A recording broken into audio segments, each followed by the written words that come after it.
Hello there, and welcome back to the basics of digital audio signal processing and machine learning for audio using Python. This time we are with code example number 2. So we will load this time with Scipy, and then we will plot a waveform from an audio wave file. Just reminding you that this series is basically made of 3 parts. So we start with a code example, and this time I will not go into the details of the code. I will just show what the code does, and very superficial from a high level perspective. Then we will discuss the DSP theory involved or behind this code, and finally we will discuss the Python code itself, where we'll go step by step, line by line, covering all the functions and the topics about Python involved in this code. So previously we've loaded an audio file, wave file, using librosa. At this time we are going to use a different library. It's called Scipy, and we will not play it back. We already know how to play it back. We will plot this waveform. So we start importing wave file from scipy.io, then with wavefile.read, and this is the same file we used previously. Then this function is returning 2 types of data. One is stored in this variable sample rate, and the other one is stored in this variable called data. Then we are printing the sample rate, data size, the data length in seconds, and the data itself. Then we're printing the maximum and the minimum values that are inside this array of numbers, which is the data representing this audio. Then we are importing Pyplot as PLT. Then we are creating this figure with a certain size. We are defining 2 subplots. We are setting the title, the label for the x-axis, the label for the y-axis. Then we are plotting here the data. So just before we continue, let's pay attention in some things. First, the value. So it's the same audio file that we used before, this tone 440, sampled at 48 kilohertz. But here the numbers we get, they are completely different from the numbers we get here. So I already explained on previous tutorials that librosa is loading this audio data as a floating point array. So the values, they will go from -1 to 1, and there will be values with decimal points. On the other hand, Scipy here is loading this audio data in a different way. We will see these different ways when we talk about the details of this code. For now, let's just pay attention that the numbers, they are completely different. When with librosa we had a range from -1 to 1, with Scipy loading this audio we have a range from -32,768 to 32,767. So when we plot here, we can also see here it's more. Here's the 30,000. So we have this very strange plot here. We cannot see anything. It should be a tone, a sine wave, but here we cannot see any kind of sinusoid or any kind of oscillation. It seems to be a blue rectangle. So this is why we have this sine wave, but it's really in this way how it's displayed here. We cannot see the details of the wave because we have many cycles of the sine wave in this space. So when we plot just the first 110 samples of this audio data, it's like if it would be zooming here and taking just the first 110 samples, then we can see this nice sine wave here, and we can see exactly one period of the sine wave. Later on, we will discuss, not this time, but on next tutorials, when we have a code example number 3, we will make a revision about sine waves, and we will talk about amplitudes, about frequency, about phase, and we will also learn how we calculate how many samples we need to plot this one cycle of a sine wave. In this case, with this audio file, with this frequency, with this sampling rate, we know that if we plot the first 110 samples, we will get one nice period of the sine wave. Just as an exercise, let's plot the previous. So here we had this variable audio date, which with these values here is the same audio file, but let's plot it together here with this. So instead here of plot data, we are going to plot this audio data, but we are also going to plot from sample 0 to sample 109. So this is a thing about Python that we will discuss later, which is the array indexing. The thing is that this interval here, it goes from 0 until the 109th. So this one is not included, because otherwise we would have 111 samples, but we want to have just 110 samples.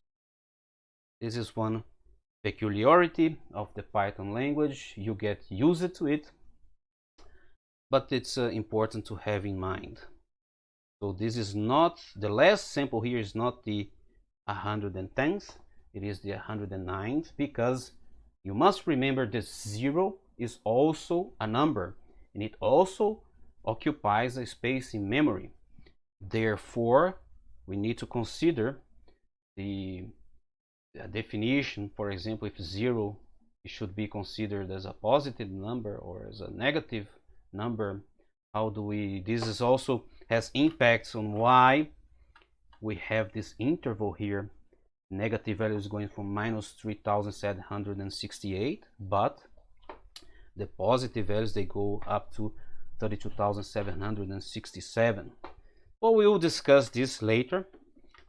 For now, we are just plotting here and talking about, so let's compare the two. So now we see that previously, when we load with librosa, we also have this nice sine wave, but it goes from -1 to 1. And when we load it with Scipy, it goes from minus 32,768 up to 32,767. So we will discuss later why Scipy is loading. We already know that the librosa, it uses a different way of representing the data, which is a floating point. And here we have a different way that we will discuss when we go in depth into the Python code. So the purpose of this first is just to introduce you to the code example number 2, which is loading with a different library and plotting a waveform. So we have this data and we're plotting, so we can also visualize and see how this waveform looks like. We will go into more details. We will cover something in the DSP theory that's involved in this code. There's nothing new in terms of DSP theory, but we will go a bit deeper into the bitf and later on in the sample rate. So we will talk more about frequencies. Now we will talk more about different ways how to represent audio data.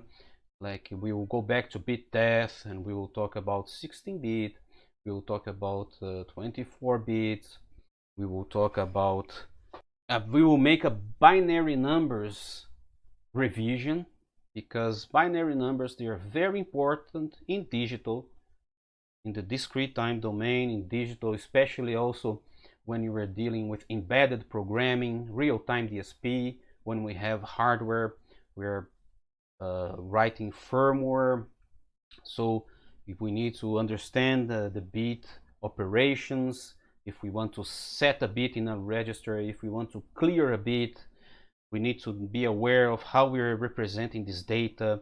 So it's completely different if we are using 60-bit, or if we are using 24 bits, or if we are using 32 bits or 64 bits, or if we are using floating points. We have to consider a lot when we design systems. Also, we need to take care and pay attention to the processor itself, if it's fixed point, if it's floating point, if it is 16-bit, if it is 8-bit, if it is different, if we can set the bits, for example, for audio data. So then we have not only processors, we also have audio codecs, analog to digital conversion, digital to analog conversion. We will not cover all of this in this course, of course. This is just the basics of audio signal processing, but this will give you a foundation, so later on you can go to the more advanced topics in signal processing.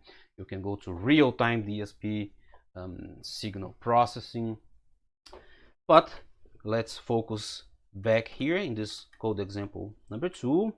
We will see that there are some different ways here how we are printing things. So we are inside this text, we are including some variables, and when we focus on the Python code, we will see the different types of how we can format a string in a way that we can display numbers that are from external variables. So here, for example, we are printing the sampling rate. So sampling rate is here. We are not passing here this 48,000. So this is inside here. So there are different types, different ways how we can achieve that.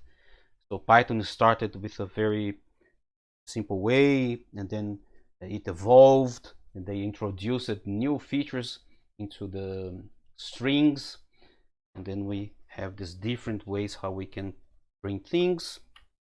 We also see that in Python everything is an object. So a string is an object, an integer is an object. That means that this is an integer. We'll have also some methods, for example. Not this time, but probably when we see the bit numbers revision, we can see, for example, how many bits we need to represent a certain integer, and this integer number will have a method that will give this information to us. We have methods to work on strings, so we can capitalize, we can make all the strings only with capital letters or only with small letters. There are different methods. We're not going to see all, but we're going to see some, and we are going to, as I mentioned before, we will always come back to certain topics when we see them in a code example. So when they appear, we will go back. So probably we'll go back many times back to strings, because we will later on we will need to for example, count how many letters are inside a word, for example, or maybe we need to split some strings. We will see this as they appear. For now, that's it. So this code basically loads an audio file, a WAV file, using a different library that represents data in a different way, and then we are plotting with Matplotlib Pyplot. This is a very important library. It's very used. You'll find a lot of examples. There are also different ways how you can plot, when we will talk about this later on. And we have here, now I just modified here because first we plotted and we had this rectangle that we cannot really see anything, but then when we plot just the 110 first samples, we can see a nice cycle of a sinusoidal. In future code example, I think in code example number 3, what we will do is we will generate a sine wave, save it as a WAV file, and then we will also talk about in the theory about the properties of a digital sinusoidal waveform. So always when we are in the digital domain, in the discrete time domain, we have a limitation. So we cannot represent things with infinite values like it exists in the analog way. So we have limitations both in terms of the bit depth and in terms of the sampling rate. So we will always, especially the sampling rate, we will always have to pay attention to what sampling rate we are. This will define how many seconds we are talking about. This will define how many samples we are talking about. So there will be a relationship between the frequency of a sine wave and the sampling rate, so that we are talking about. But this will leave for next tutorials and next theoretical parts. For now, we stay here. Next, in the DSP behind this, I will talk about a revision on binary numbers, and we will focus a bit on the bit depth because it's directly related to binary numbers. So we have, for example, 16-bit for audio or 24 bits. We will talk about this, and we will also talk about some bit operations, how to set a bit, how to clear a bit, how to add, how to convert from an integer to bit, how many bits we need to represent numbers. So that's it for now.